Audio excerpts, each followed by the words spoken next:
Assalamualaikum warahmatullahi wabarakatuh.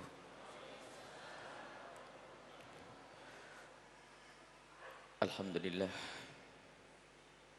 alladzi yattali'u fi hadhihi al-lailatil mubarakati lailatin nisfi min Sya'ban wa yaghfiru li jami'i khalqihi illa li musyrikin aw musyahin. Fa salatullahi wa salamuhu ala habibina wa syafi'ina wa maulana sayyidina Muhammad akrami man tadarra wa tadallal wa ta'abbad fi hadhihi al-lailatil mubarakati wa ala alihi al-mutahharin wa ashabihi at-tayyibin wa tabi'in lahum bi ihsanin ila yaumiddin.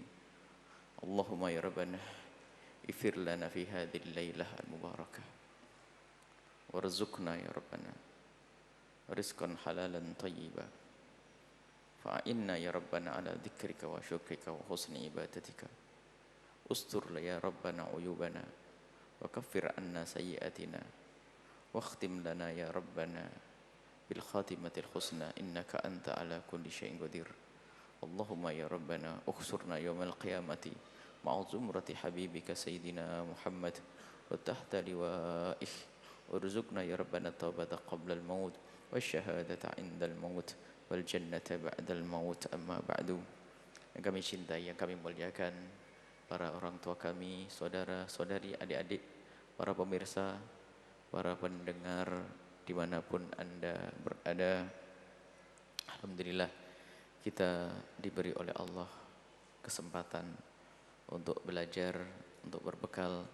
Semoga kita saat ini benar-benar seperti yang disabdakan Nabi sebagai orang yang telah menempuh jalan surga, dan semoga Allah terus menguatkan atau memberikan kepada kita keistiqomahan dalam menapakkan langkah kaki kita, langkah hidup kita, langkah tujuan kita menuju surga Allah Subhanahu wa taala tanpa ada gangguan, tanpa ada rintangan, sehingga kita bisa kelak bersanding dengan Nabi Muhammad sallallahu alaihi wasallam. Sebelum kita membaca kitab hikamnya Ibn Athaillah As-Sakandari, kebetulan malam ini adalah malam nisfu Sya'ban, dan jangan lupa malam nanti ada iktikaf di masjid ini dan di beberapa masjid yang lainnya. Istirahat sesaat, 1 jam, 2 jam, kemudian setelah itu bangun malam mulai jam 12 atau jam 1, dan kemudian berdoa memohon kepada Allah Subhanahu wa taala. Karena di malam inilah Nabi SAW pernah keluar dari rumah beliau, pergi ke Baqi, lalu menengadahkan tangan dan memohon kepada Allah Subhanahu wa taala. Difahami oleh ulama bahwasanya itu menunjukkan malam ini adalah malam istimewa, dan Nabi SAW memberikan kabar gembira kepada kita bahwasanya di malam ini Allah menyeru kepada hambanya, mana yang memohon ampun kepadaku akan aku ampuni, mana yang minta rizki kepadaku akan aku beri rizki, mana yang memohon kepada aku akan aku beri, yaitu di malam ini, malam nisfu Sya'ban. Riwayat-riwayat yang sudah kita bacakan pada pertemuan yang lalu hanya kita kukuhkan karena kebetulan malam ini adalah malam nisfu Sya'ban. Bahkan yang perlu lagi kita tekankan adalah bagaimana menjaga hati kita dengan sesama manusia, dengan Allah.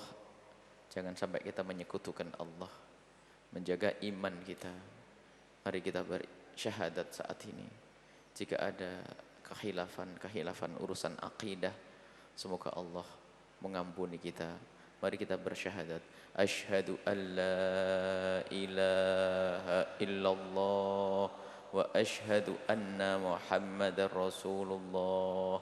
Asyhadu an la ilaha illallah wa asyhadu anna Muhammadar Rasulullah. Asyhadu an la ilaha illallah wa asyhadu anna Muhammadar Rasulullah. Ini adalah untuk membuka pintu pengampunan Allah Subhanahu wa taala.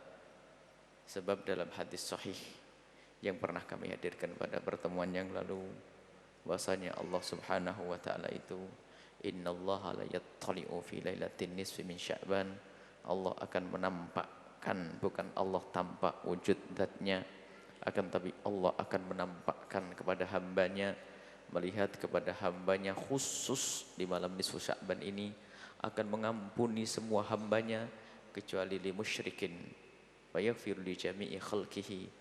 Allah akan mengampuni semua makhluknya kecuali orang yang menyekutukan Allah. Semoga dengan syahadat tadi, bukan syahadat kita mau masuk Islam karena kita sudah Islam mulai dilahirkan, akan tapi membersihkan kembali. Barangkali ada noda-noda kesyirikan, noda-noda kekurang tawakalan kita kepada Allah, sesaat prasangka buruk kepada Allah di saat diuji oleh Allah, atau mungkin hal-hal kalimat-kalimat yang tanpa kita sengaja, yang sebetulnya kalimat itu membahayakan kepada iman kita. Kita bersihkan tadi dengan syahadat yang sudah kita ucapkan bahwa tidak ada Tuhan selain Allah. Allah yang memberi rizki kepada kita, Allah yang memberikan kekuatan kepada kita, Allah yang menghidupkan kita, bukan perusahaan, bukan orang-orang kaya, bukan donatur, tapi yang menghidupi kita adalah Allah. Dan Allah juga yang mematikan kita. Akan tapi ada satu hal lagi yang harus kita perhatikan. Allah akan mengampuni semua makhluknya kecuali musyrik, orang yang menyekutukan Allah. Au illal musyrikin, kecuali orang musyrik, au musyahin, atau orang yang punya kebencian dan permusuhan kepada sesama. Dan sungguh luar biasa, inilah pendidikan indah yang Allah ajarkan. Membenahi urusan kita kepada Allah, hablum minallah. Kemudian setelah itu hablum minan nas, urusan kita kepada sesama manusia. Urusan kita kepada sesama manusia harus kita benahi. Mari kita malam ini kita hilangkan kebencian. Kita hilangkan kebencian, kita ganti dengan cinta. Jangan sampai ada hamba yang kita sisakan di hati kita dengan amarah kita. Sejahat apapun dia, sebesar apapun kesalahan dia, mari kita buka hati kita. Pengampunan Allah lebih mahal daripada itu semuanya. Mungkin ada yang mengambil harta kita, apakah 100.000, 200.000, atau 1 juta, 2 juta, atau bahkan mungkin 1 miliar atau 2 miliar. Itu semua ketahuilah bahwa nilainya tidak ada apa-apanya dibanding dengan pengampunan Allah Subhanahu wa ta'ala. Bahkan kalau dunia kita semua diambil oleh orang tersebut, tidak apa-apa jika dibanding dengan surga yang luasnya seperti bumi dan seisinya. Maka hari ini ayo kita buka pintu pengampunan Allah dengan membuka hati kita dengan siapapun orang yang bermasalah dengan kita. Kita maafkan mereka, kita doakan mereka. Jangan disisakan. Kalau kita menyisakan kebencian dan dendam kepada sesama manusia pada malam hari ini, akan menjadi sebab kita tidak diampuni oleh Allah Subhanahu wa ta'ala. Alangkah indahnya pendidikan yang diajarkan oleh Allah, yang diajarkan oleh Nabi SAW sebagai muqaddimah keindahan di akhirat nanti. Pandanglah mereka-mereka saat ini. Lihatlah dengan batin Anda. Anda boleh memejamkan mata Anda sesaat untuk mengingat orang-orang itu yang pernah menyakiti kita, memfitnah kita, menggunjing kita, berbicara yang menyakitkan kita. Akan tapi ketahuilah, itu semua adalah umat Nabi Muhammad SAW. Jangan sampai ada di antara kita yang merelakan kalau mereka itu masuk neraka. Kita doakan semoga mereka itu adalah ahli surga semuanya. Dan hadirkan betul di malam hari ini, kita pangkas kebencian, kita bangkas dendam kita kepada siapapun dari bangsa manusia. Itulah orang yang punya qalbun salim. Dan memang begitulah kalau kita di dunia, kita tidak akan selamat daripada gunjingan seseorang. Kita tidak akan selamat dengan gangguan seseorang. Karena kita berurusan dengan manusia. Kecuali kita sudah pindah hidup di tengah hutan sana, barangkali yang akan mengganggu kita hanya monyet, harimau, dan yang lain sebagainya. Akan tapi kita hidup dengan manusia. Dan ada hawanya. Semarah-marahnya kita dengan binatang, maka ketahuilah tidak akan ada dendam. Semarah-marahnya kita dengan binatang tidak akan ada dendam kita. Tapi ternyata dengan urusan manusia kita bisa mendendam. Ada orang dipatuk sama ayam, sakit ya. Akan tapi ngelihat dia punya telur sudah senang dia. Apalagi besok mau dijual jadi duit. Tapi kalau sudah dengan manusia, bahkan kadang dengan orang-orang yang sangat dekat dengan kita, saudara. Gara-gara rebutan waris, ternyata kita menyimpan dendam. Dan ternyata kalau kita rinci masalah dendam dan kebencian ini akan membawa kepada dosa-dosa besar yang lain. Setan itu tidak mau membiarkan kita masuk surga. Setan itu pengennya semuanya masuk neraka. Sehingga urusan kebencian ini yang dikatakan oleh Nabi SAW sebagai halikah, pemangkas. Wala aqulu tahliku sya'ra, aku tidak mengatakan memangkas rambut, tapi memangkas agama, kebencian itu. Yang namanya kebencian itu memangkas agama. Dan sungguh luar biasa. Tidak pandang kakak, tidak pandang adik. Dan setan itu tidak pengen ada orang masuk surga. Padahal ada jaminan, kalau orang didolimi, dia selamat. Insya Allah masuk surga. Akan tapi yang namanya setan tidak mau diam. Misalnya kakak beradik bermusuhan. Yang satu merebut waris. Sang kakak merebut waris adiknya. Karena mungkin adiknya masih kecil, belum mengerti apa-apa, sehingga dihabiskan. Sang kakak merebut warisnya sang adik. Aturannya bagaimana? Dia melakukan dosa gede sang kakak. Tempatnya di neraka Jahannam.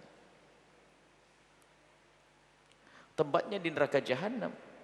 Karena melakukan dosa besar, merebut harta saudaranya, mengambil haknya orang lain, yang pertama. Yang kedua, memutus tali persaudaraan. Yang ketiga, menyakiti orang tua. Jadi perebut waris adalah luar biasa di neraka Jahannam. Dan yang didolimi adiknya tersebut semestinya mendapatkan kemuliaan karena dia telah didolimi. Sebab kedoliman yang dilakukan oleh manusia di dunia ini, kalau kita tabah sabar, Allah, kita akan petik nanti di akhirat buahnya. Tapi yang namanya iblis gak mau diam, lihat. Ditanamkan di hatinya kebencian, itu benih yang ditanamkan iblis. Marah dengan saudaranya. Dan ternyata marah tidak cukup. Karena marah itu ada tempatnya di dalam hati, dan hati itu yang mengontrol anggota tubuhnya. Menjadikan pandangannya pandangan orang marah.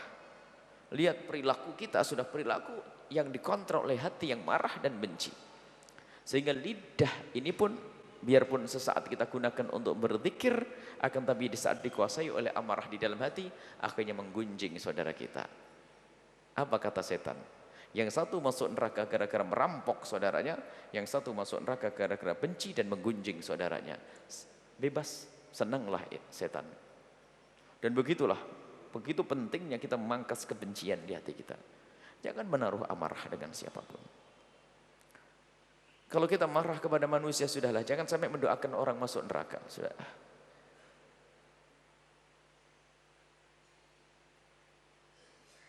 Karena apa? Surga Allah itu luas. Seluas langit dan bumi, luas sekali.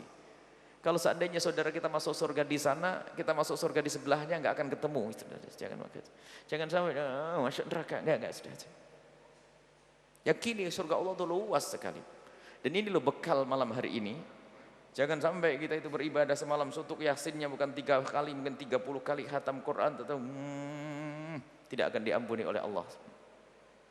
Bahkan mungkin lebih bagus tidur tapi hatinya bersih.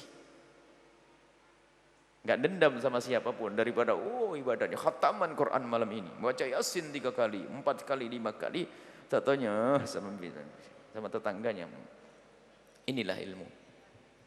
Ayo hari ini kita beresi urusan kita dengan sesama.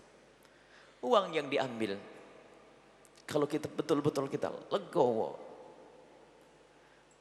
akan jadi amal jariah. Caci maki akan jadi amal jariah.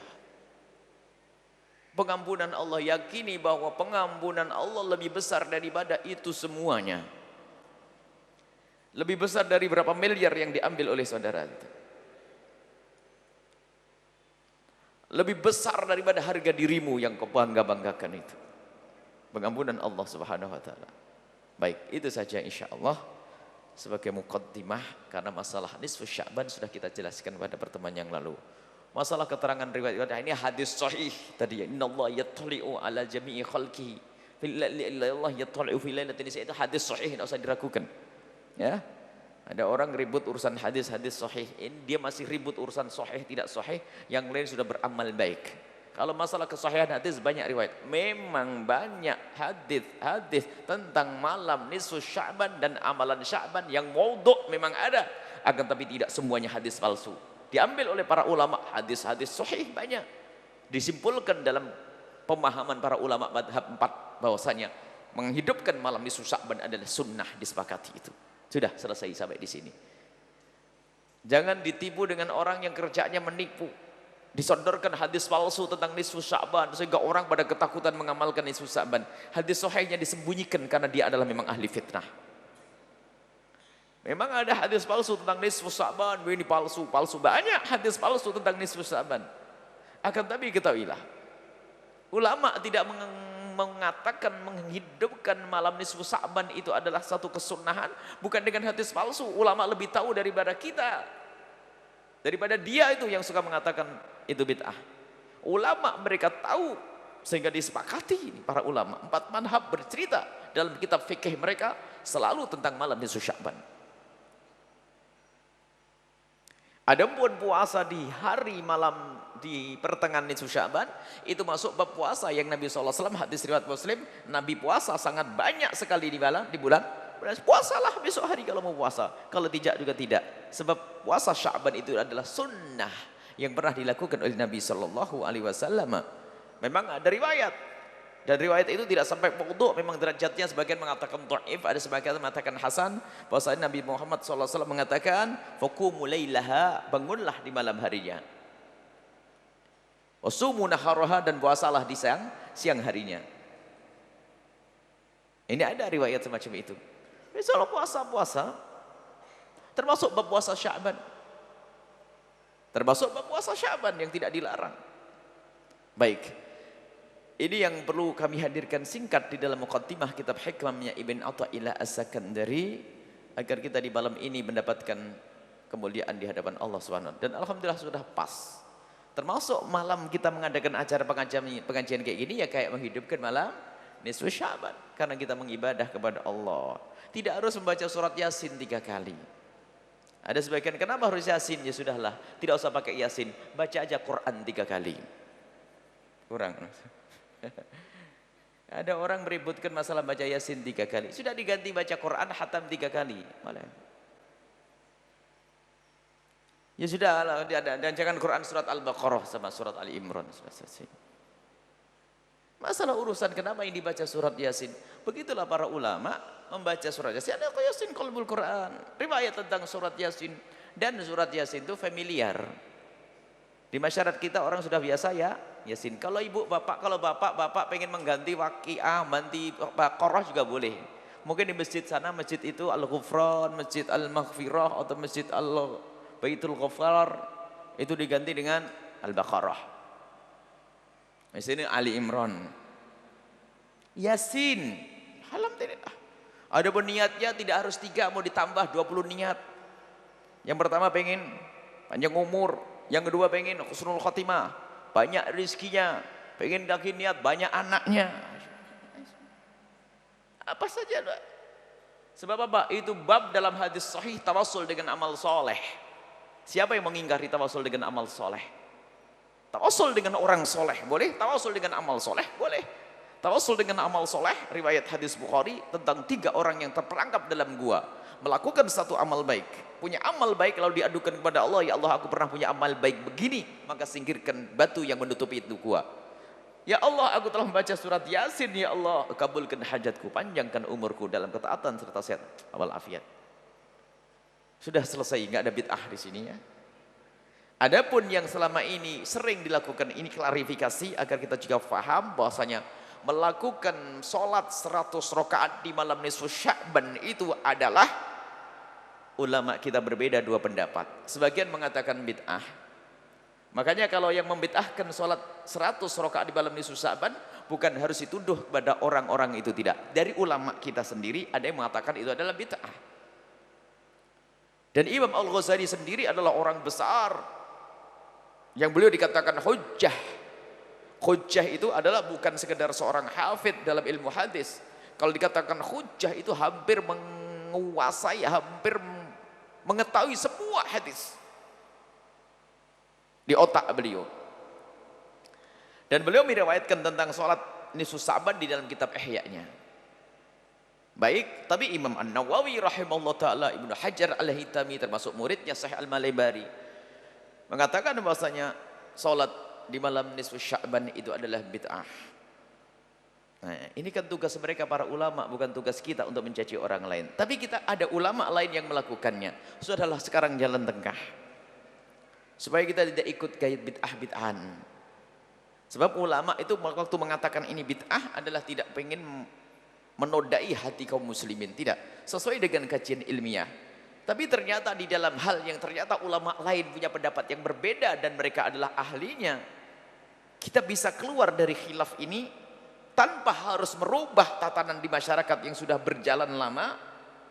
Hanya kita rubah saja pelangnya, kita ganti bajunya, casingnya, kita ganti labelnya, tapi tetap isinya adalah ibadah. Lakukan sholat 1000 rakaat di malam nisfu Sya'ban, niatnya adalah saya niat sholat mutlak, selesai. Aku melakukan sholat di malam hari nisfu Sya'ban, sholat sunnah saja, terserah. Mulai dari sholat tasbihnya mangga lakukan, hajatnya lakukan. Sholat apa saja sudah ya. Sholat hajat bisa diulang-ulang 1000 kali sesuai dengan banyaknya hajat kita. Ayo, sudah selesai sudah. Jadi jangan dibatalin yang di kampung yang biasa dengan sholat 100 rakaat gara-gara kita baca. Ini kadang-kadang provokatornya itu membawa di dalam kitab Fathul Mu'in. Memang kitab kita itu, akan tapi ulama kita kan bukan Syekh Malibari saja. Jadi kita melakukan seamalan itu, kita melakukan sholat sebanyak-banyaknya. Karena untuk menghidupkan malam itu.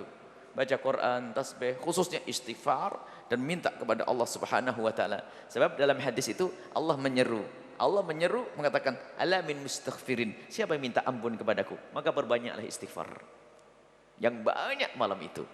Kemudian, ala mustarzik. Mana yang minta rezeki kepadaku? Fa'arzuqah. Akan aku beri rezeki. Nah ini, minta ya Allah berikan kepadaku apa saja. Minta kepada Allah di malam hari ini. Sisihkan waktu untuk sendiri nanti mengadu kepada Allah, nangis kepada Allah subhanahu wa ta'ala. Baik, jadi urusan bid'ah selesai. Jadi jangan sampai kita tertipu, terpedaya dengan sebagian orang mengatakan bid'ah. Itu yang mengatakan bid'ah adalah imam besar, Imam Nawawi, Imam Malibari dan Imam Ibnu Hajar Al-Haytami. Sudahlah, itu beliau. Saya tidak boleh ikut karena Imam Ghazali juga orang besar. Jadi perbedaan di antara mereka itu adalah diskusi ilmiah, bukan untuk memfitnah umat. Sehingga kalau umat itu diberi jalan agar mereka tetap beribadah tanpa harus kita sifati bid'ah. Dan itulah yang dilakukan para orang-orang besar pada zaman dahulu. Jadi bukan dihancurkan tatanan itu. Kenapa harus katakan bid'ah? Ya sudah, memang dua surah. Menurut Imam Malibari adalah baik, menurut beliau bahwasanya sholat malam nisfu Sa'ban. Sekarang kalau sini bukan malam nisfu Sa'ban, menghidupkan malam nisfu Sa'ban dengan ibadah, termasuk diantaranya sholat. Sholatnya apa? Terserah, itu sholat di situ. Mungkin yang tobat punya utang sholat lama, bayari saat ini. Apalagi sudah selesai, nggak ada bid'ah di sini. Sudah ini gambaran tentang kita memahami khilaf para ulama. Jangan kita ikut-ikutan seperti gayanya orang yang memang lidahnya itu memang busanya busa bid'ah, itu dikit-dikit bid'ah. Akhirnya orang nggak mau beribadah. Sudah ibadah pun nyesel. Aduh. Yang ibadah masa lalu pun disesali. Naudzubillah. Apalagi ibadah masa depan bakal dipangkas. Terus suruh ngapain? Balik lagi ke sinetron, televisi, bubarlah nanti. Kita ingin memperbanyak umat untuk beribadah. Salat sunnah mutlak dilakukan berrokaat-rokaat. Imam Hasan bin Ali melakukan salat malam cuman 500 rokaat. Berapa rokaat, Bu? Bid'ah Imam Hasan. Cuman 500 rokaat cuman. 500 rokaat. Allah Akbar. Ini bid'ah, dikit-dikit bid'ah. Imam Hasan ada kibar ulama. Imam Ahmad bin Hanbal punya ratusan rakaat setiap malam, tidak pernah ada yang mengatakan bid'ah. Dan beliau adalah imam ahli sunnati wal jamaati. Baik, selesai urusan bid'ah, kita akan bersama Hikmah Ibn Athaillah As-Sakandari. Malam ini ada acara di sini, istirahat sejenak, istirahat perlu. Datang sini jam berapa? Nanti ada tausiah di sini, ada ini malam hari sampai subuh. Tapi kalau besok takut pekerjaannya enggak, besok wajib pekerjaannya. Nanti malam sunnah ya. Jangan sampai di kantor tidur ngerjaan pekerjaan kantor enggak beres. Tapi kalau bisa membagi waktu, kemuliaan di atas kemuliaan. Baik. Kita langsung kepada hikmahnya Ibn Atha'il As-Sakandari. Kita sampai kepada hikmah yang ke-226. Qala al-musannif rahimallahu ta'ala nafa'na Allah bihi wa bi ulumihi wa bi ulumikum fi darain amin ila anqal. Al-ilmu nafi', ilmu yang bermanfaat adalah walladhi, yaitu ilmu yang basitu, menyebar fi sadri, di dalam dada, syu'a'uhu, cahayanya. Jadi cahaya ilmu yang memenuhi dada pemilik ilmu tersebut. Wa yukshaf bihi 'anil qalbi qina'uhu, akan tersingkap. Jadi goleb hati seseorang itu ada pelapisnya. Ada pelapisnya yang menjadikan seorang tidak bisa mengenal Allah dengan hatinya. Biarpun ilmunya sudah ada, biarpun pengetahuannya sudah jelas. Wa yukshaf bihi 'anil qalbi, yukshaf, akan disingkap dengan ilmu yang manfaat tersebut dari hati. Apa yang disingkap? Gina'uhu, tabir yang menyelimuti, hijab yang menyelimuti hati, sehingga tidak bisa melihat kebenaran, sehingga tidak bisa melihat kebaikan yang harus diikuti. Biarpun tahu, tapi kalau masih ada tabir yang menutup, ada hijab yang menutup hatinya, maka orang tidak akan bisa benar dan tidak bisa baik. Dan itu semua bisa disingkap dengan ilmu yang manfaat. Dan semua ilmu pada dasarnya adalah manfaat. Zatnya ilmu adalah manfaat. Tidak ada ilmu yang tidak manfaat. Adapun ta'birnya Ibn Atha'il As-Sakandari nanti adalah di saat dihubungkan dengan orang-orang yang mempunyai ilmu dan bagaimana urusan orang tersebut dengan Allah, dengan apa yang ada di sekitarnya, dengan sesama manusia. Adapun yang sering dikatakan ilmu sihir itu bukan ilmu. Itu adalah bukan ilmu. Yang dimaksud adalah ilmu, apakah itu ilmu dunia atau yang sering disebut dengan ilmu akhirat, semuanya pada dasarnya adalah ilmu yang bermanfaat. Ilmu belajar Al-Quran, ilmu fikih, ilmu tafsir, ilmu kedokteran, ilmu pertanian, ilmu teknik, ilmu. Pada zatnya ilmu itu adalah bermanfaat. Sebab kalau kita kembalikan kepada definisi ilmu, para ulama mengatakan yang namanya ilmu adalah idrakus syai', orang mengetahui sesuatu ala ma huwa alaih atau tibqal waqi'. Jadi kita mengetahui sesuatu tersebut memang benar seperti itu. Ini tidak ada hubungannya dengan masalah apa tadi. Tidak bisa disifati ini adalah tidak manfaat, pengetahuan. Akan tapi kalau kita rinci, di saat dihubungkan dengan manusia atau di saat kita hubungkan dengan Allah, maka baru nanti ilmu itu disifati menjadi ilmu yang manfaat dan tidak manfaat. Nah, kita harus tahu bagaimana perinciannya begini.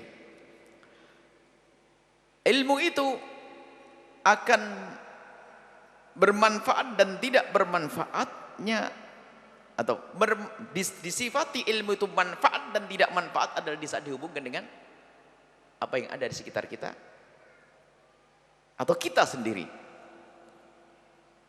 Contoh paling enak adalah digambarkan bukan ilmu dulu, duit itu manfaat enggak? Yakin bisa buat beli beras, betul kan? Nasi, mobil, itu duit. Kita ngomong duit dulu ya untuk gambarkan. Saya bawa duit 5 juta di Cirebon, bisa belanja macam-macam. Tapi di saat saya di tengah hutan sendirian, manfaat atau tidak? Tidak. Jadi bermanfaat sesuatu itu di saat bisa digunakan untuk memenuhi hajat. Ilmu fikih lebih manfaat mana dengan ilmu kedokteran? Siapa yang mengatakan? Dilihat dulu dong. Kalau di kampung itu sudah ada ulama fikihnya 100, tak taunya nggak ada dokternya, berarti lebih dibutuhkan ilmu apa? Kedokteran. Misalnya di satu kampung itu ada faqih, ini mujtahid, alim semuanya. Tapi nggak ada dokternya. Kalau orang sakit bingung, disuntik salah, mati, ini cabut gigi.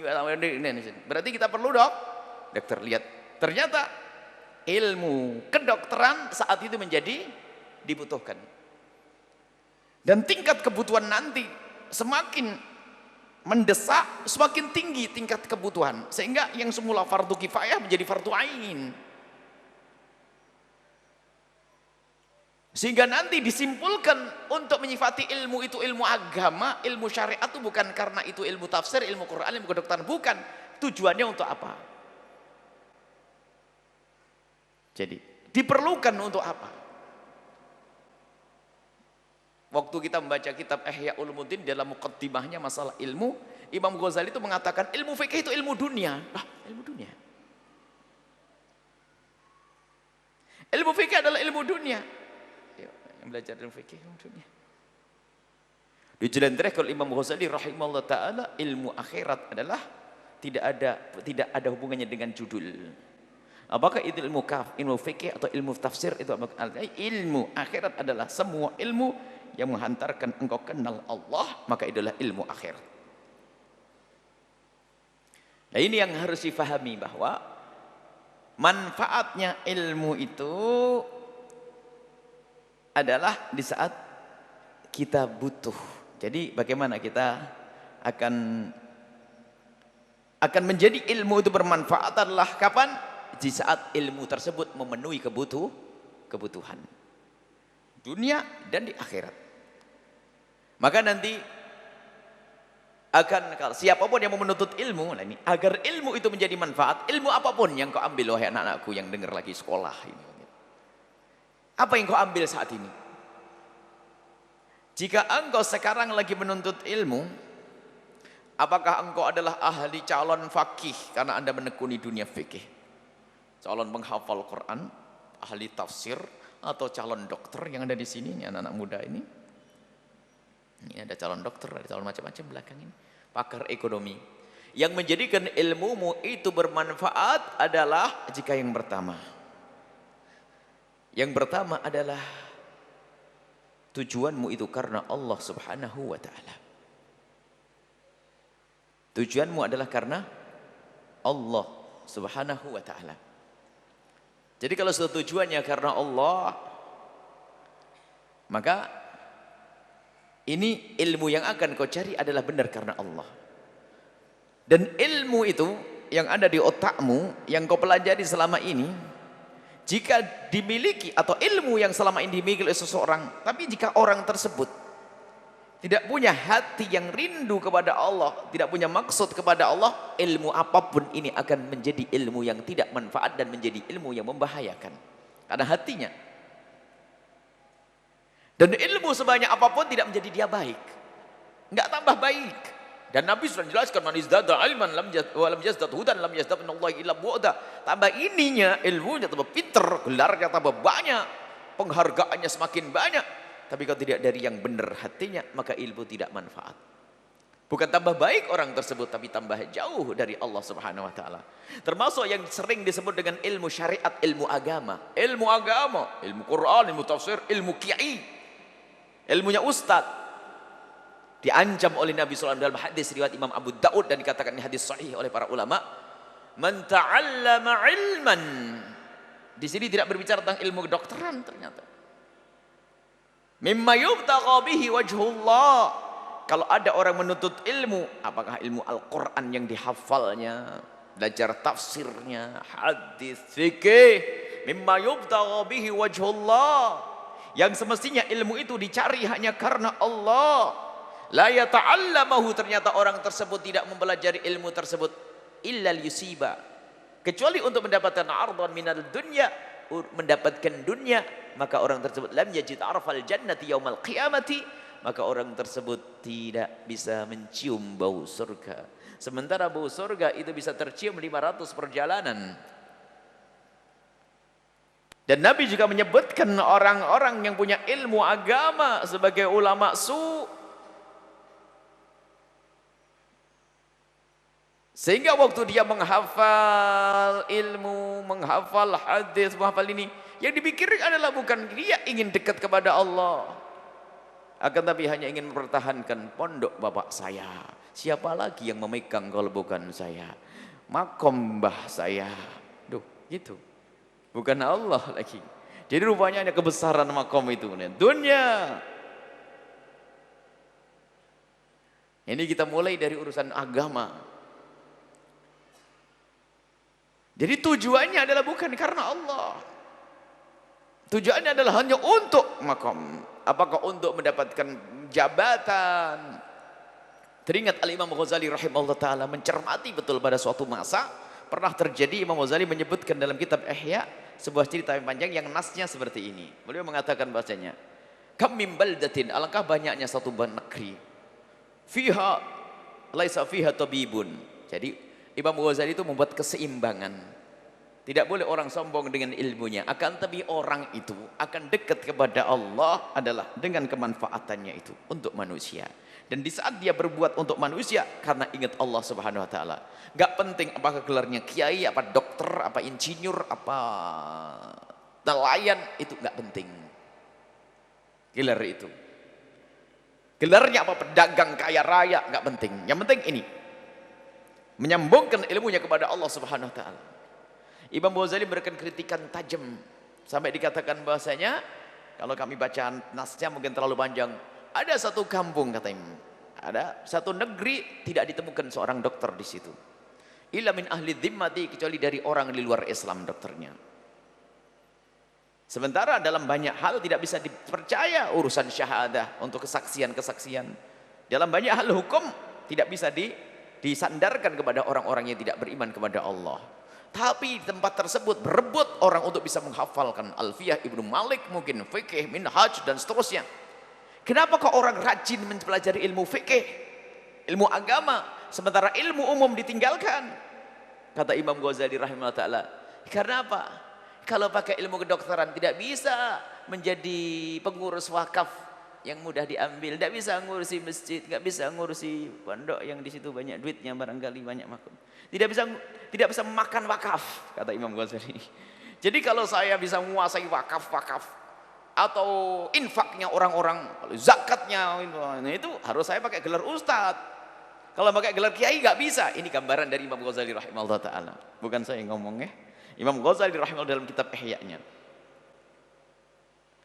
Ini bisa. Jadi semuanya kalau sudah masuk hawa nafsu, rupanya menuntut ilmu agama, kebayangan di dalamnya apa? Adalah hanya untuk mencari dunia, untuk mengumpulkan kekayaan. Terserah bahasanya apa-apa, tapi yang tersembunyi di dalam hatinya adalah Allah yang Maha Tahu. Ya bahasanya adalah untuk seolah-olah udah untuk menjaga, ini kan melestarikan peninggalan orang tua. Lah kalau niatnya benar bagus dan memang semestinya dijaga apa yang ditinggalkan oleh orang tua. Akan tapi kadang yang diinginkan adalah apa? Makom bapaknya. Maka muncullah apa? Kakak adik gulet. Kiai muda gulet sama adiknya. Rebutan kantin, rebutan pendidikan buat semuanya. Ini kita beri contoh dari yang mengurusi ilmu agama sekalipun gara-gara konsepnya, tujuannya adalah salah, maka ilmu yang katanya ilmu syariat menjadi ilmu dunia, tidak manfaat. Jadi ilmu itu akan disebut sebagai ilmu akhir, ilmu dunia, ilmu akhirat adalah ilmu apapun jika digunakan, jika orang mencari ilmu tersebut bukan untuk dunia. Akhirnya bukan hanya karena ingin menguasai dunia, tapi tujuannya karena Allah. Sehingga biarpun dia itu mempelajari ilmu kedokteran, contoh. Ada seseorang barangkali di saat mempelajari ilmu kedokteran, tujuannya adalah bukan untuk memeres, bukan untuk ini. Tapi saya ingin tahu ilmu dan niat saya ingin bermanfaat untuk umat, karena ini adalah bagian. Tapi sekarang kan bukan begitu. Bapaknya pun ngajarin, nak, prospektif nak, masa depanmu cerah nak, jadi dokter nak, jadi insinyur nak. Oleh bapaknya diajari urusan duit. Mana dikenalkan hatinya kepada Allah Subhanahu wa taala. Sehingga mungkin orang punya ilmu, di saat memandang ilmu itu adalah hanya untuk dunia, sementara yang lain memandang ilmu karena kebenaran ilmu nanti akan mengarahkan kepada Allah. Contoh, mungkin ada seorang bercerita tentang proses pembuahan dari sperma ke macam-macam, begitu dahsyatnya. Atau penciptaan atau perubahan dari ulat menjadi apa? Kepompong, lalu kupu-kupu dan sebagainya. Mungkin ada seorang dosen yang katanya profesor bercerita tentang ini semuanya, tiba-tiba dikomentari oleh seorang murid terkagum, subhanallah, dokter, kalau saya melihat semacam ini saya semakin kagum dengan apa? Allah Subhanahu wa taala. Begitu gampangnya bagi seorang apa? Seorang siswa yang polos di saat melihat cerita sang dokter yang mengagumkan, yang ada di dalam hatinya adalah kagum kepada Allah. Cuman kata sang dokter apa? Nak, wahai Pak, kita tidak akan berbicara urusan nasihat dan apa. Kita bicara tentang kajian ilmiah dulu. Beda kan? Muridnya tersentuh dengan kajian ilmiah dosennya, sehingga terkagum-kagum, sehingga kenal Allah. Dosennya malah komentarnya apa? Sorry, mohon maaf. Ini bukan urusan nasihat, ini bukan urusan agama, tapi kita urusan kajian ilmiah. Lebih beda. Begitulah seterusnya ilmu itu cara pandang. Makanya Nabi mengatakan al-kibru batarul haqqi, yang namanya kesombongan menjadikan orang tidak bisa melihat kebenaran. Nah, kemudian ilmu itu tadi kita balik kepada hikmahnya Ibn Athaillah Sakandar. Ilmu yang manfaat yang kita ambil dengan niat benar karena Allah, maka kami ingatkan diri sendiri, anak-anak, semuanya para santri, di saat kita mencari ilmu, lihat, subhanallah, harus kita betul-betul niat yang benar. Ilmu apapun yang kau cari, nak. Anak-anakku yang lagi ngambil fakultas apapun, ingat, yang di mata dan hatimu adalah Allah, perjuangan karena Allah. Luar biasa. Kemudian setelah itu, kalian di saat mengambil ilmu tersebut harus ada skala prioritas.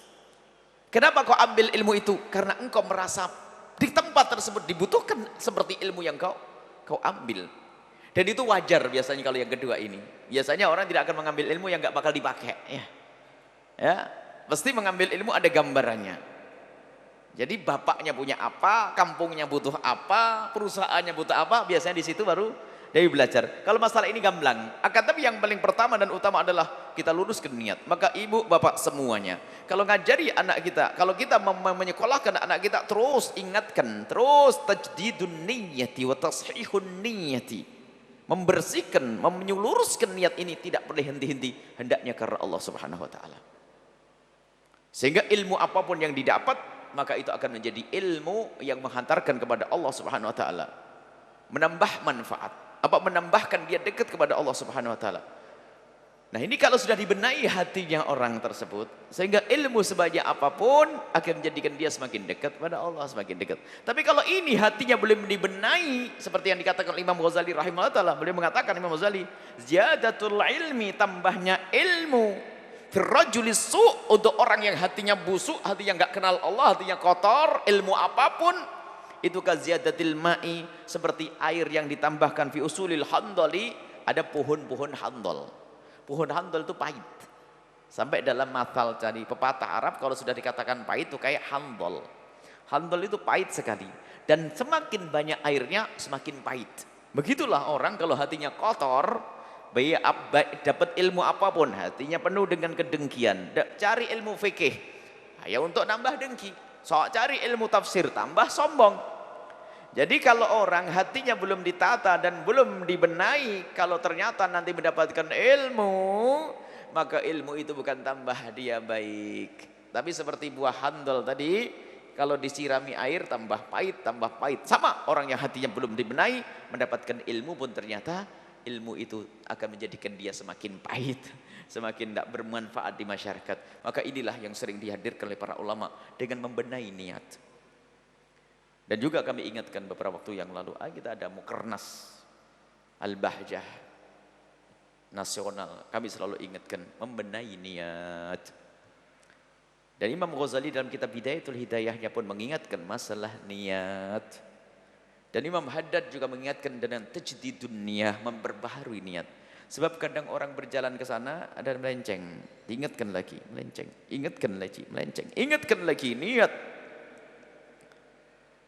Nah kalau sudah seperti itu niatnya benar, apapun yang kita cari karena ingin dekat kepada Allah, maka yang namanya ilmu yang kita ambil, ilmu apapun menjadi ilmu dini, ilmu agama. Supaya tidak ada kesombongan di sini, ada pembedaan ini, ilmu agama bukan ilmu. Jadi menjadikan ilmu agama dan bukan agama adalah jika ilmu tersebut menjadikan orang dekat kepada Allah. Dan agar ilmu itu ada sibuk, ada bisa di stempel agama adalah dibarengin dengan niat yang mulia. Dan semuanya dari kita, ayo kita benahi niat kita, anak-anak kita, dan itu harus kita bincangkan di rumah kita setiap saat. Pengen jadi apa anak kita nanti? Kalau ambil pendidikan apapun, hendaknya kita ingatkan. Lah kalau sudah kita ingatkan Allah, insya Allah tidak akan ngambil ilmu yang bertentangan dengan apa yang Allah larang. Mustahil. Karena di saat dia akan menuntut ilmu diingatkan kepada Allah.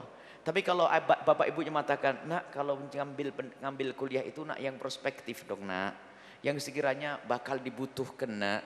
Yang sekiranya nanti bakal, nah, akhirnya apa? Langgar, ngambil satu disiplin ilmu yang ternyata bertentangan dengan syariat Nabi Muhammad sallallahu alaihi wasallam. Ini pembenahan niat, membekali anak-anak kita dengan niat dan kita semuanya.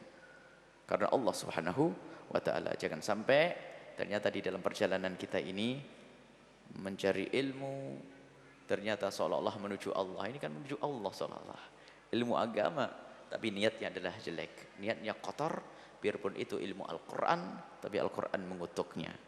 Biarpun ilmu adalah ilmu fikih, tapi akan menjadikan dia jauh dari Allah Subhanahu wa taala. Ini adalah bekal yang luar biasa. Nah, tadi sampaikan, lah ilmu nanti sudah di dalam, kalau ilmu yang manfaat nanti akan menjadikan hati seorang hamba, tapi dikatakan yambasitu syu'a'uhu, akan memancar di dada itu. Jadi dada itu akan menjadi penuh dengan cahaya ilmu. Kemudian setelah itu apa? Yukshaf bihi anil qalbi gina'uh. Jadi akan hati itu akan tersingkap. Sehingga kayak tadi seorang pemuda yang belajar atau seseorang awam melihat kajian ilmiah atau sebuah penjabaran tentang penemuan ilmiah, terkagum-kagum. Karena apa? Yukshaf gina'u, sudah terhapus gina. Apa tersingkap, hijabnya itu tersingkap, tidak ada hijab lagi. Jika apa? Melihat apa saja menjadikan dia kenal Allah Subhanahu wa taala. Melihat apapun menjadikan dia ingat Allah dan terkagum-kagum. Tapi kalau ternyata hatinya penuh hijab, biarpun yang dibaca Al-Quran yang diingat adalah dunia, tapi kalau sudah hatinya benar, biarpun yang dilihat dunia, yang dilihat adalah Allah. Subhanallah. Cari duit, dia orang kaya raya yang dikejar seolah-olah duit. Akan tapi di otaknya apa? Perjuangan Allah, umat Nabi Muhammad. Padahal setiap hari ngurus ketik duit. Tapi yang setiap hari Bismillahirrahmanirrahim. Qala Rasulullah sallallahu alaihi wasallam. Biar indah ceramah saya, nanti jamaah saya banyak. Nanti jual fotokopi bisa laku, kitab saya bisa laku. Problem. Baik, kita kembali kepada niat yang mulia, sehingga ingat ilmu yang manfaat tidak ada urusannya dengan label tadi. Apakah ilmu fikih, ilmu tafsir, ilmu hadis, atau ilmu pertanian, ilmu ini bukan itu. Akan tapi di saat hati seseorang, di saat menuntut ilmu, tujuannya adalah Allah Subhanahu wa taala, maka ketahuilah itu akan menjadi ilmu yang bermanfaat. Ini saja, wallahu a'lam bissawab. Syukran kesiran kami haturan kepada guru kita semua, Buya Yahya, atas penyampaiannya. Semoga apa yang disampaikan oleh beliau menjadikan kita mendapatkan ilmu yang bermanfaat. Amin ya rabbal alamin. Selanjutnya kita masuki bagian tanya jawab kepada para hadirin dan hadirin yang ingin bertanya. Kami persilahkan satu penanya dari jemaah bapak-bapak dan satu penanya dari jemaah ibu-ibu dengan satu orang satu pertanyaan. Kami persilahkan.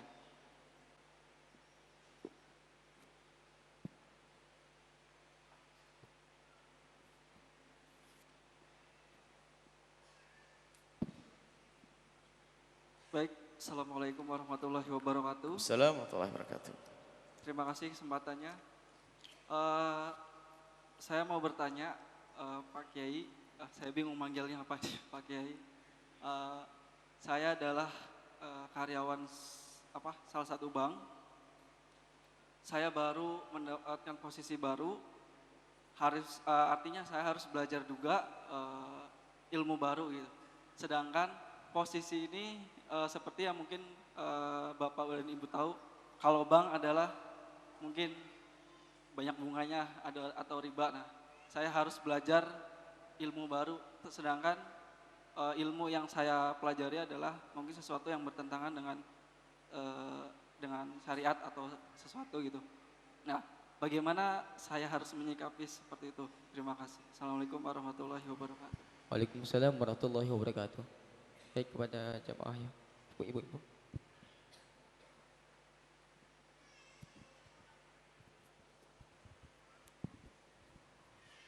Assalamualaikum warahmatullahi wabarakatuh. Assalamualaikum warahmatullahi wabarakatuh. Buya,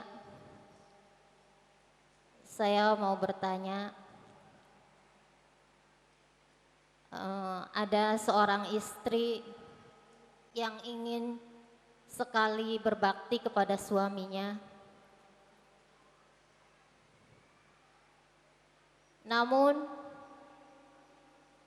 suaminya, di mata suaminya selalu salah. Apa yang mau saya tanyakan? Apa karena saya itu mungkin banyak dosa, tak bagaimana Buya? Karena si suami itu pernah mengatakan sama saya, kesalahan kamu itu semua karena dosa-dosa kamu. Padahal si istri itu hatinya benar-benar pengen mengabdi sama suami, pengen taat. Tapi ya begitu Bu ya, jadi selalu salah gitu. Si istri itu merasa takut, enggak punya ridho dari Allah gitu. Karena kan ridhonya Allah itu, ridhonya suami itu ya ridho Allah gitu. Si istri itu merasa takut kalau ibadahnya selama ini enggak diterima sama Allah Bu ya. Gitu aja Bu ya, terima kasih. Wassalamualaikum warahmatullahi wabarakatuh. Assalamualaikum warahmatullahi wabarakatuh. Masalah pertanyaan yang pertama, di mukadimahnya masalah panggilan. Panggilan bebas, panggil Kang, Dek, Pak D, Mas, Buya, semua enggak penting. Tidak membahas panggilan. Hanya kenapa orang, umi saya, orang-orang sepuh manggil saya nak kok. Jadi enggak penting. Ya, apakah Buya, apa Kang, apa Mas, yang boleh juga boleh. Mas mau tanya juga enggak ada masalah. Jadi enggak penting masalah panggilannya ya. Kemudian masalah pekerjaan yang Anda tekuni saat ini. Anda istimewa hari ini. Siapapun Anda yang jelas, Anda telah dihadirkan oleh Allah di majelis ini. Itu yang tidak didapat oleh orang-orang seperti Anda. Anda bekerja di bank konvensional. Tapi siapa yang membawa Anda saat ini ke sini? Allah. Artinya Allah saat ini akan membawa Anda kepada kemuliaan. Kalau Allah tidak menghendaki Anda kemuliaan, Anda tidak akan mendengar majelis ini. Ditutup telinga Anda dan Anda terus akan tenggelam di dalam itu semuanya. Baik, Anda sudah masuk ke tempat yang mulia. Tidak cukup Anda masuk ke sini sampai sempat bertanya. Siapa yang menjadikan Anda ingin bertanya? Dan Anda sudah tahu jawaban kita seperti apa. Anda pun datang ke sini. Ini istimewa. Alhamdulillah. Nah, ini termasuk ilmu yang Anda pelajari, biarpun katanya ilmu yang bertentangan dengan syariat, itu jadi ilmu manfaat. Jadi ilmu kimia, ilmu tentang ini bukan berarti harus kita itu menelan ilmu tersebut, tapi bermanfaat agar tahu ini nggak benar. Jadi kalau seseorang mempelajari, polisi mempelajari strategi bagaimana pencurian, ini trik-trik pencurian, bukan polisinya ingin jadi pencuri kan. Jadi ilmu baru bagi saya. Oh ini yang nggak bener, nah ini. Ada istimewa dibawa oleh Allah ke tempat mulia ini. Kemudian masalah urusan di dalam dunia bank konvensional kita sudah jelaskan bahwasanya di situ banyak transaksi-transaksi yang bertentangan dengan syariat. Ada riba dan seterusnya. Nah ini urusan yang haram dan riba, maka sekarang kembali kepada insya Allah ilmu Anda manfaat. Berpikir, pernah kami ceritakan di Jawa Timur ada seorang profesor atau ilmu ekonomi. Beliau mengatakan, Buya bagaimana saya ini sekarang ngurusi mahasiswa ekonomi syariah. Tapi basic saya itu S1, S2, S3. Sampai saya dapat gelar profesor di dalam urusan dunia konvensional. Tapi sekarang saya ngurusi mahasiswa yang berurusan dengan ekonomi syariah. Ini gimana saya? Kita pikir Anda hebat. Adapun mengambil ilmu dari manapun, akan tapi setelah itu kita syariatkan, kita Islam itu hebat. Yang enggak hebat adalah Anda tetap di situ. Ditentap yang benar. Anda masuk dunia syariat, berarti ada kekaguman. Anda akan sesuaikan. Maka yang tidak syar'i ditinggal. Maka nasihat yang pertama adalah istiqomah. Nasihat pertama istiqomah untuk menghadiri tempat semacam ini, nanti Allah akan membimbing. Kemudian setelah itu, yang kedua, setelah Anda mendengar itu adalah kebatilan, lihat ilmu manfaat tadi, hati yang bersih, itu kebatilan pandang sebagai kebatilan, dan kesalahan pandang sebagai kesalahan, dan dosa pandang sebagai dosa, biarpun kita masih ada di dalamnya. Ini kunci orang bikin tobat. Tapi yang menjadi masalah adalah kalau orang mengkaburkan dosa, mengkaburkan kemaksiatan, kapan bisa tobat, bisa benar. Tapi pandang itu dosa, lalu ngadulah kepada Allah, ya Allah itu dosa tapi aku masih ada di dalamnya, ya Allah tolong ya Allah angkat saya dari tempat ini. Allah akan membuka kepada Anda rizki yang Allah mudah bagi Allah dan Anda tidak menduga-duga.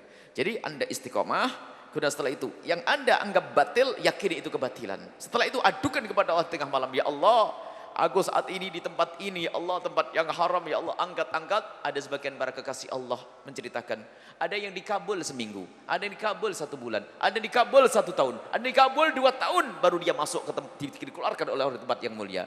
Nah, tempat yang itu tidak baik, yakini itu tidak baik, ngadu kepada Allah, ya Allah aku kok masih di tempat yang haram ini.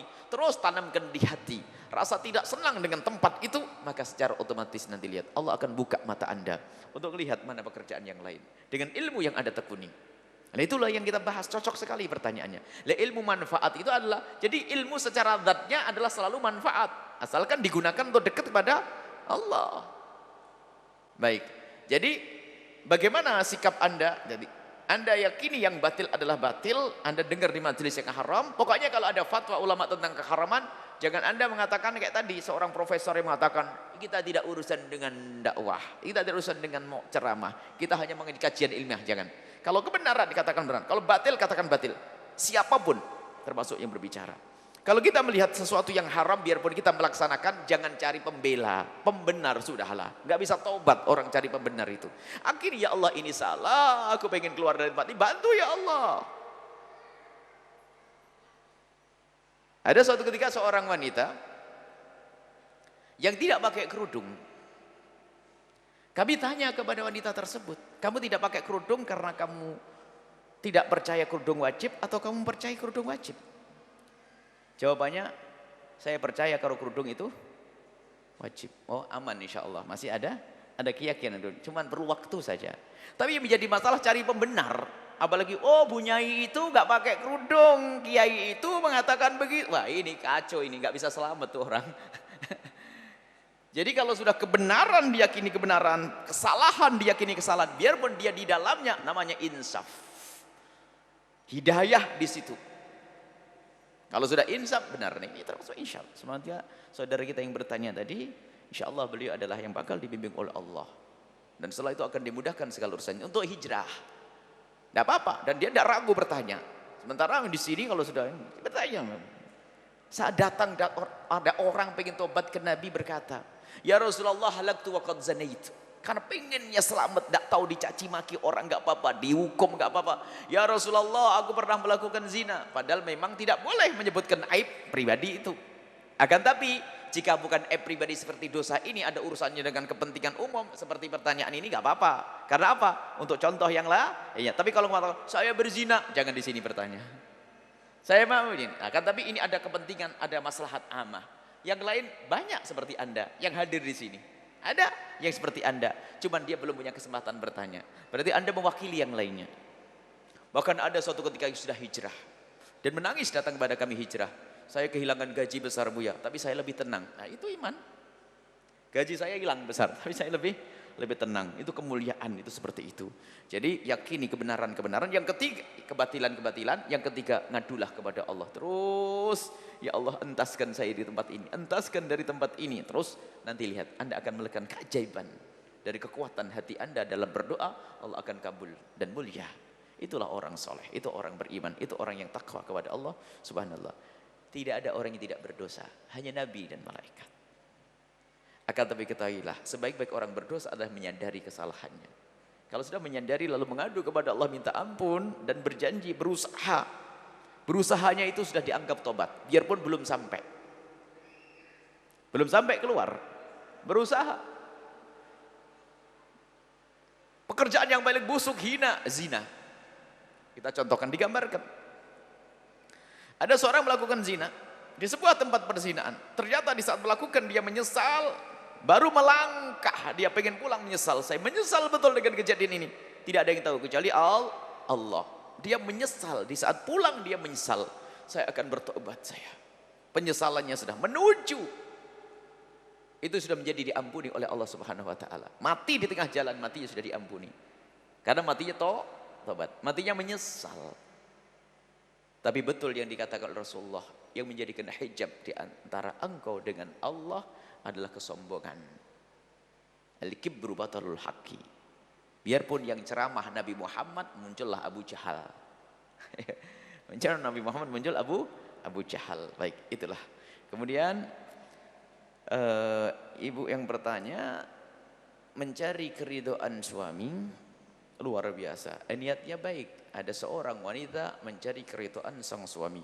Dan hendaknya di hati semua wanita seperti itu. Akan tapi harus dilanjutkan. Karena Allah. Bukan karena pengen dibalas oleh sang suami. Sehingga nanti sudah tidak peduli apakah suamiku senyum kepadaku atau tidak. Karena aku berbuat karena Allah Subhanahu wa taala. Barangkali kita harus bicara dengan ukuran manusia. Berat kalau saya tidak diterima kasih. Memang itu pangkat kita, nggak apa-apa. Akan tapi kita harus terus berlatih dan berlatih. Di saat seorang istri berbuat baik kepada suaminya karena mengharapkan keridhaan dari Allah, maka Anda sudah mendapatkan hal tersebut dari Allah, keridhaan. Biarpun suami belum, asalkan Anda sudah benar dalam mengabdi. Akan tapi Anda harus tahu bahwasanya di dalam pengabdian kepada suamimu hendaknya seorang wanita yang ingin mengabdi kepada suaminya hendaknya lebih mementingkan apa? Bukan bagaimana caramu mengabdi, tapi bagaimana cara Allah mengajarimu mengabdi. Kemudian apa yang diinginkan.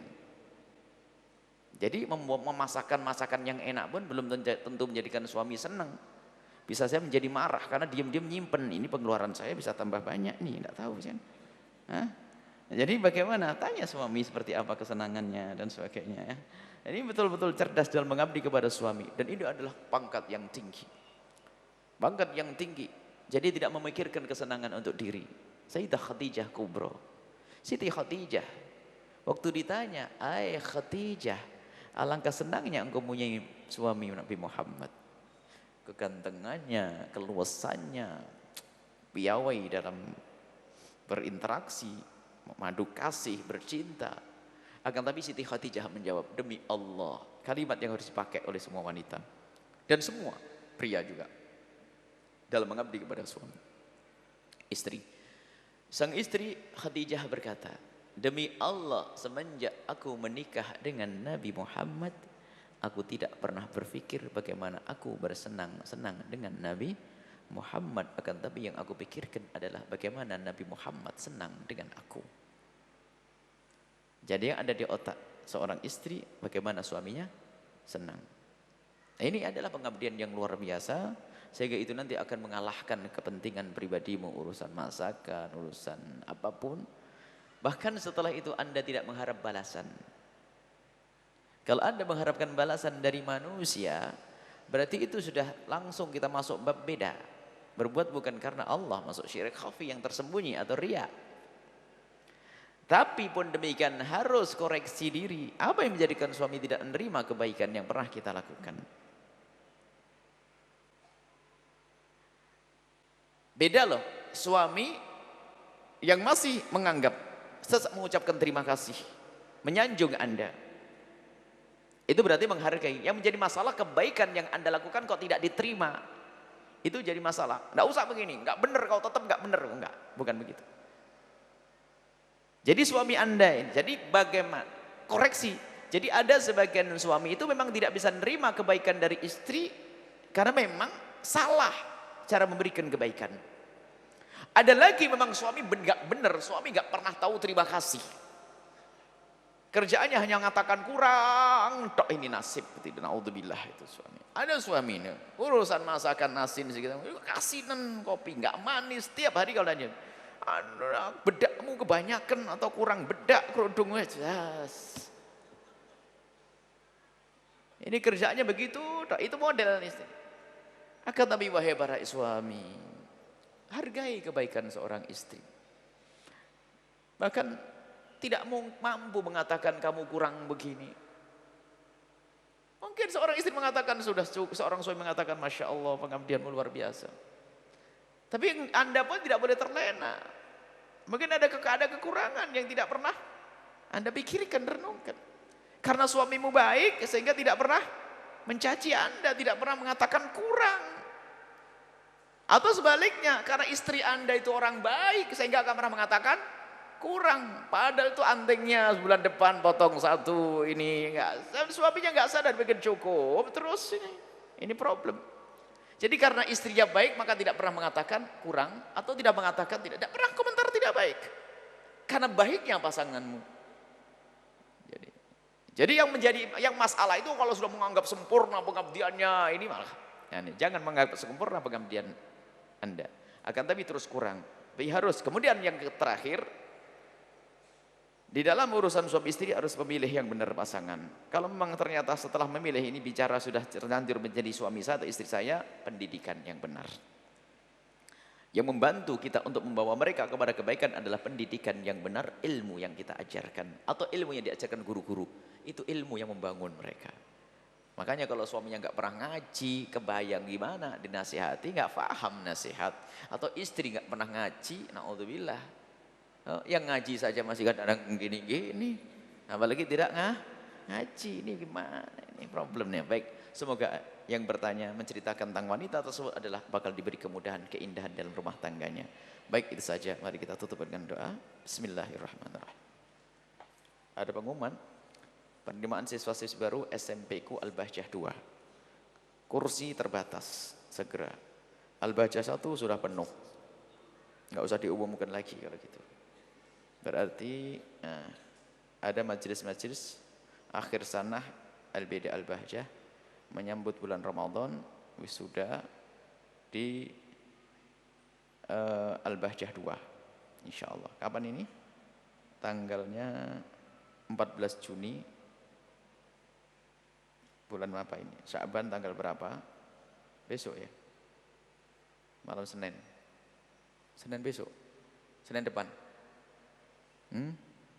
Berikutnya lagi insyaallah.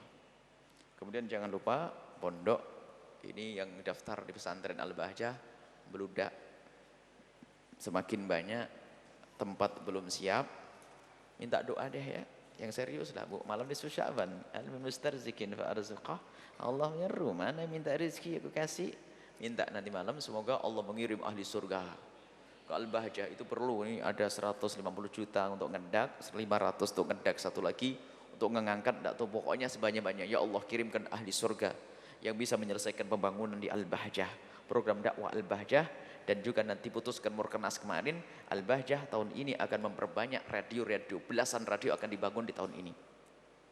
Ini belasan radio akan dibangun di tahun ini. Ini radio di beberapa kota. Doakan semuanya semoga Allah mengirim ahli surga.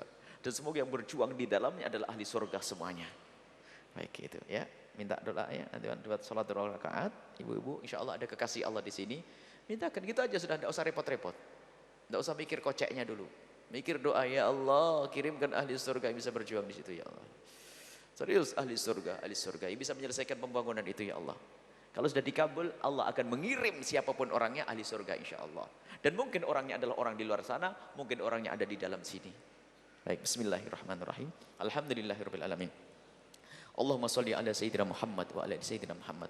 Allahumma arhamna wa la tu'adzibna wa ansurna wa la takhzulna wa afina wa la tumritna wa akrimna wa la tuhinna wa athirna wa la tusir alaina innaka ala kulli syai'in qadir. Allahumma ya Allah, ya Allah, ya Allah, di malam mulia ini, di malam nisfu Sya'ban ya Allah, kabar yang kami dengar dari kekasihmu Nabi Muhammad, Engkau menyeru hamba-hambamu ya Allah yang minta ampun akan Kau ampuni, maka kami mohon ya Allah, ampuni kami ya Allah, ampuni dosa kami ya Allah, ampuni dosa orang-orang tua kami ya Allah, ampuni dosa guru-guru kami ya Allah, jauhkan kami dari segala kemaksiatan dan dosa ya Allah. Dan kami mohon ya Allah, jika ada di antara hamba-Mu yang saat ini mereka masih dikubang keharaman, apakah karena makanan haram atau pekerjaannya yang haram, ya Allah kami mohon entaskan mereka dari keharaman tersebut dengan kasih sayang-Mu. Gantilah dengan rizki dan pekerjaan yang halal, bersih, penuh berkah ya Allah.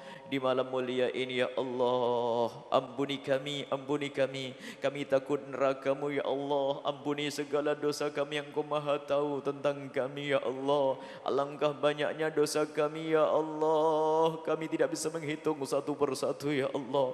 Sesaat kami melihat yang haram dengan mata kami, kadang mendengar gunjingan, kadang kami mendengar kalimat dusta, kadang kami mendengar dosa, dan bahkan lidah kami kadang sering, ya Allah sering lidah kami sering mengucapkan kalimat yang Kau tidak ridho ya Allah. Lidah kami berucap sesuatu yang Kau haramkan. Anggota tubuh kami yang Kau maha tahu ya Allah, anggota tubuh kami Kau maha tahu ya Allah, sering kami gunakan untuk yang Kau haramkan, maka kami mohon ampuni kami ya Allah, ampuni kami. Jangan Kau cabut nyawa kami sebelum Kau ampuni dosa kami ya Allah. Kami takut di alam barzah membawa dosa-dosa itu ya Allah. Kami takut di padang mahsyar kami terseksa dengan dosa yang harus kami pikul ya Allah. Kami takut tergelincir di siratal mustaqim karena beban dosa kami yang berat ya Allah. Kami mohon ampuni dosa kami ya Allah. Jangan sisakan sedikit pun dari dosa-dosa itu ya Allah. Kami takut neraka-Mu itu ya Allah. Kami mohon siapapun yang ada di sini ya Allah yang pernah punya dosa, jika ada di antara hamba-Mu yang ada di sini yang sering makan riba, kami mohon ampuni mereka dan jauhkan mereka dari riba ya Allah. Jangan sampai nanti di akhirat ya Allah Kau siksa, Kau hukum ya Allah. Yang pernah minum minuman keras, ampuni mereka ya Allah. Jangan sampai mereka akan minum ya Allah minuman keras di neraka-Mu ya Allah. Yang pernah meninggalkan solat, ampuni dan jadikan mereka ahli solat. Jangan sampai mereka tersiksa di alam barzah dan di padang mahsyar dan di neraka-Mu. Ya Allah, jauhkan kami dari segala dosa. Yang pernah terpeleset dalam hina dan busuknya zina, ya Allah, berikan kesadaran dan ampuni mereka ya Allah. Jangan sampai mereka Kau hinakan dengan zina itu ya Allah. Ampuni mereka saat ini di dunia, dan tutup aib mereka ya Allah. Dan jauhkan kami dari segala dosa ya Allah. Dan kami mohon ya Allah yang maha tahu tentang kami, ada satu dosa ya Allah yang kami sering melakukannya ya Allah, padahal kami sadar dan tahu kalau itu dosa ya Allah. Kami tahu kalau itu dosa, kami sadar kalau itu dosa, akan tapi ya Allah kami masih sering melakukannya ya Allah. Nuruti hawa nafsu kami, kami mohon ampuni dosa kami yang itu ya Allah, ampuni dosa kami yang itu ya Allah. Dan kami mohon jauhkan kami dari dosa itu, hentikan ya Allah, hentikan dari dosa itu ya Allah dengan kasih sayang-Mu. Dan kami mohon ya Allah, jangan Kau cabut nyawa kami sebelum Kau ampuni dosa-dosa kami ya Allah. Ya Allah, ya Allah, siapapun yang ada di sini, sebesar apapun dosa mereka, akan tapi mereka telah masuk tempat ini, tempat yang dikabarkan kekasih-Mu Nabi Muhammad, tempat pengampunan, majlis ilmu, tempat pengampunan-Mu. Dan malam ini malam pengampunan-Mu ya Allah, maka ampuni kami ya Allah. Dan kami mohon jauhkan hati kami dari kebencian dan kedengkian ya Allah, agar kami benar-benar mendapatkan pengampunan permohonan-mu di malam ini ya Allah.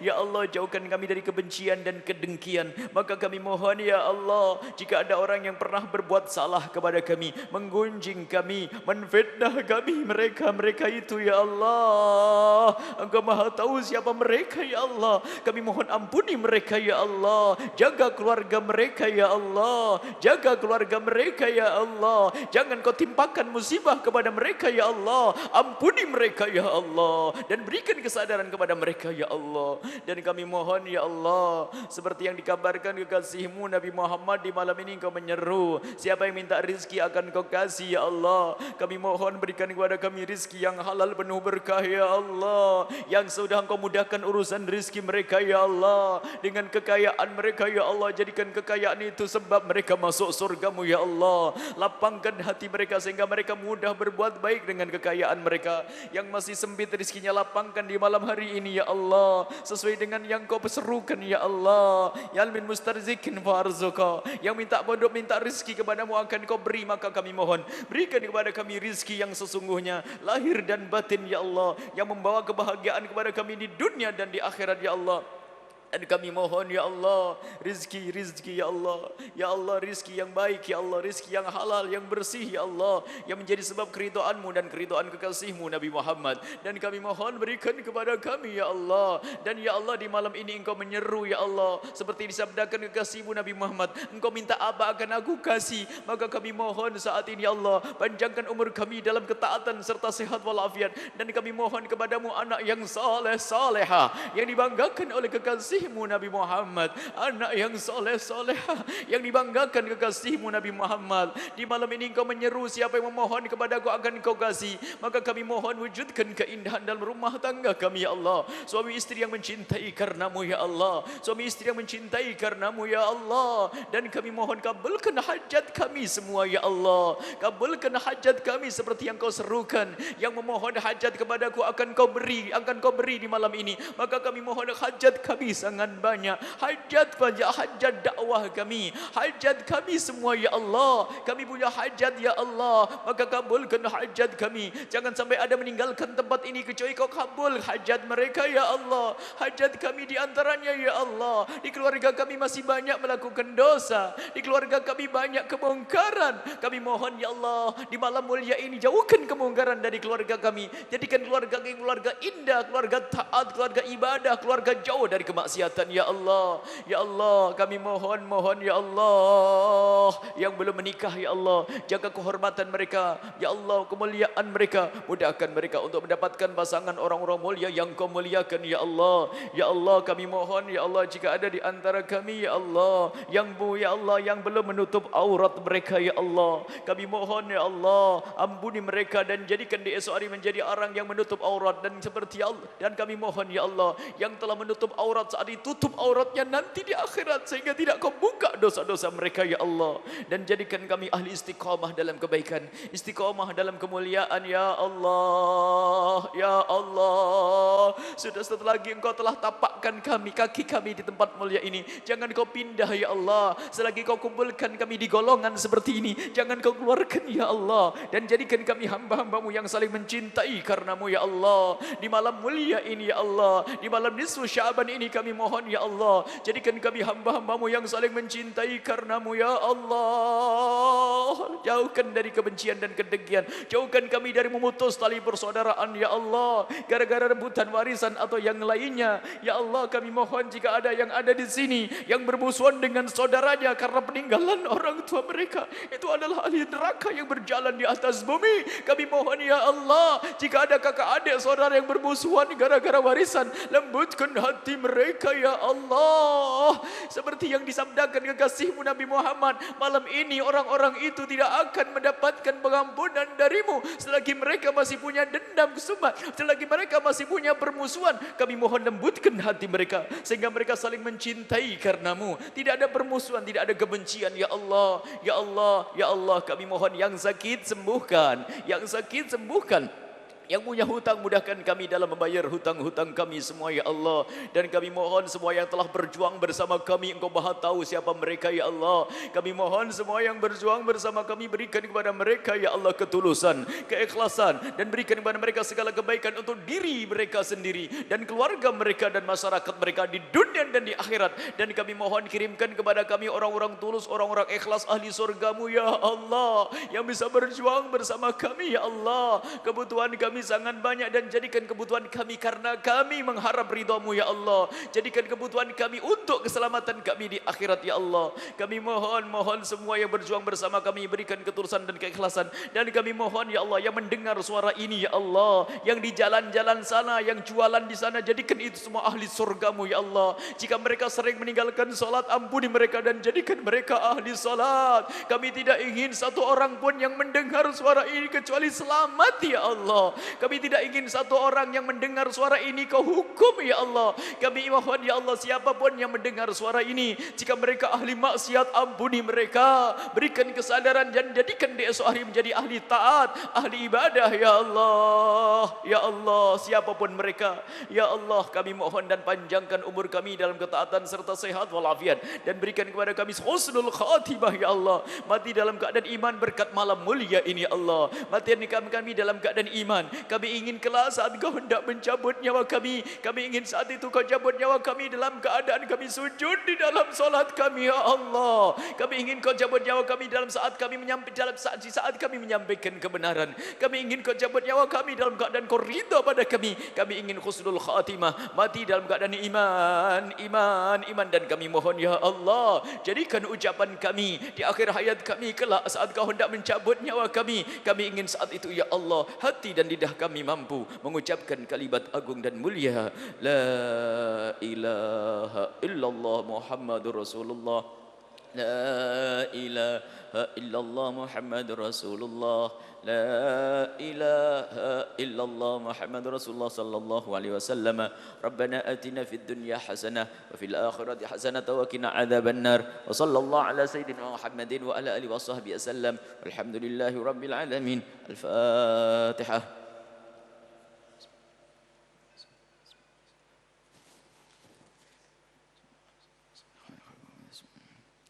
Terima kasih, mohon maaf dan mohon doa selalu. Wabillahi taufiq hidayah. Assalamualaikum warahmatullahi wabarakatuh.